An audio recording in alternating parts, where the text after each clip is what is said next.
गावात गौरी नावाची एक मजेशीर गाय राहत होती. गौरीला एकच भारी सवय होती, सेल्फी काढायची. कोणी शेतात आलं की ती लगेच मान वाकडी करायची, डोळे मोठे करायची आणि म्हणायची, मू चीज. शेतकरी काका मोबाईल काढताच गौरी पोज द्यायला तयार. कधी उजवीकडून, कधी डावीकडून, तर कधी जीभ बाहेर काढूनही पोज. इतर गायी म्हणायच्या, अगं गौरी, थोडं गवत तरी खा.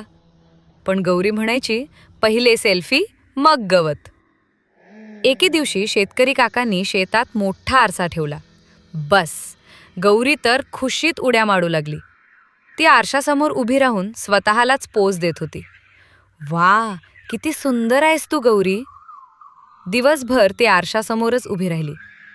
संध्याकाळी पोटात घर्र असा आवाज आला तेव्हा तिला आठवलं, अरे बापरे, मी आज गवतच खाल्लं नाही.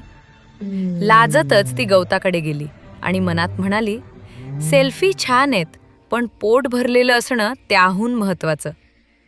आत्मविश्वास चांगलाच, पण गवत विसरू नकोस.